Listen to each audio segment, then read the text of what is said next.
যুব এবং ক্রীড়া মন্ত্রণালয়ের সাবেক উপদেষ্টা আসিফ নজরুলকে সরাসরি মিথ্যুক বলেছেন বাংলাদেশ জাতীয় ক্রিকেট দলের কোচ মোহাম্মদ সালাউদ্দিন।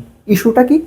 বিশ্বকাপ খেলা বিষয়ে এর আগে একবার আসিফ নজরুল বলেছিলেন যে এটা সরকারি সিদ্ধান্ত, যে বাংলাদেশ খেলতে যাবে না।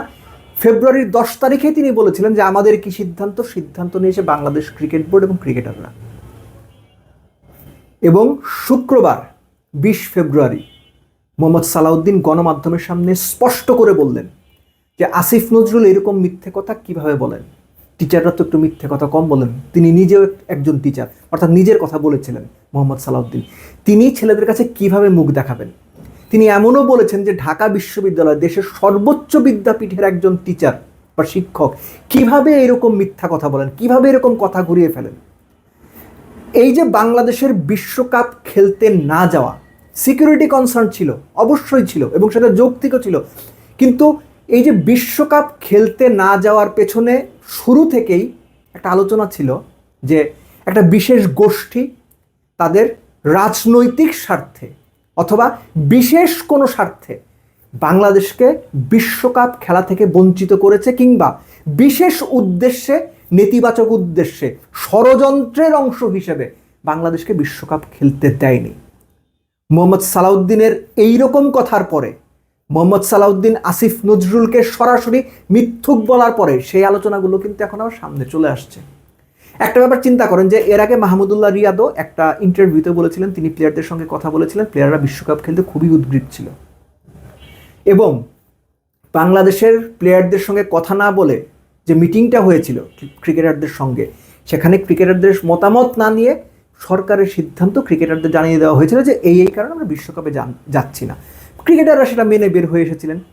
বিসিবির সভাপতি আমিনুল ইসলাম বুলবুলের ভূমিকা কী ছিল সেটা এখনো পর্যন্ত আমরা জানি না, হয়তো ভবিষ্যতে আমরা জানতে পারবো যে তিনি আসলে কী রোল প্লে করেছিলেন, তিনি কি আসলে বিশ্বকাপ যাওয়ার পক্ষে মত দিয়েছিলেন কিনা এবং দেওয়ার পরেও সরকারের সিদ্ধান্ত তাকে মানতে হয়েছে কিনা, এই বিষয়গুলো হয়তো ভবিষ্যতে সামনে আসবে। কিন্তু বাংলাদেশের বর্তমান প্রেক্ষাপটে জাতীয় দলের কোচ মোহাম্মদ সালাউদ্দিন সাবেক ক্রীড়া উপদেষ্টা আসিফ নজরুলের কথাকে বা আসিফ নজরুলকে যেভাবে মিথ্যুক বললেন, এটা বাংলাদেশের স্পোর্টস অ্যারেনাতে প্রথমবার।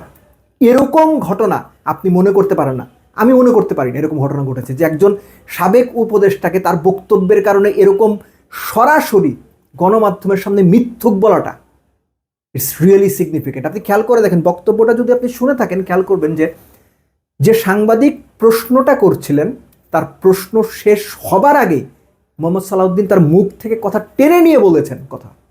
অর্থাৎ এই যে আসিফ নজরুল যা করেছেন বা বাংলাদেশকে যে বিশ্বকাপে খেলতে যেতে দেননি, সেটা সম্পর্কে মোহাম্মদ সালাউদ্দিন বা ক্রিকেটারদের মধ্যে যে ক্ষোভ রয়েছে সেটা সরাসরি প্রকাশ করার জন্য তিনি কোনো রকম সময় নেননি। সাংবাদিক প্রশ্ন করার আগে তার মুখ থেকে কথা কেড়ে নিয়ে তিনি উত্তর দিয়েছেন।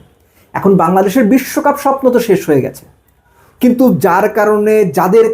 যাদের ষড়যন্ত্রের বা সম্ভাব্য ষড়যন্ত্রের অংশ হিসেবে বা বিশেষ নেতিবাচক বা বাংলাদেশ ক্রিকেটের সর্বনাশ করার জন্য যে উদ্দেশ্যেই কাজটা করা হলো, যারা করলো, আশা করব বর্তমান সরকার প্রত্যেকটা পক্ষকে জবাবদিহির আওতায় আনবে।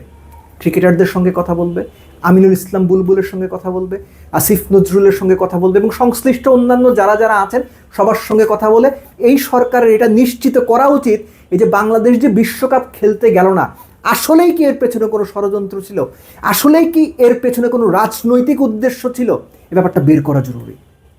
ভবিষ্যৎ রেফারেন্সের জন্য হইলেও এই ব্যাপারটা বের করা জরুরি, কেননা বাংলাদেশের এই বিশ্বকাপ যে শেষ হয়ে গেল এটা তো আর ফিরে আসবে না, কিন্তু ভবিষ্যতে ক্রিকেট নিয়ে আর কোনো গোষ্ঠী কিংবা রাজনৈতিক মতাদর্শের কোনো বিশেষ গোষ্ঠী আর যেন ষড়যন্ত্র না করতে পারে, সেটার জন্য হলেও এই ব্যাপারটার সুষ্ঠু এবং পূর্ণাঙ্গ তদন্ত হওয়া উচিত।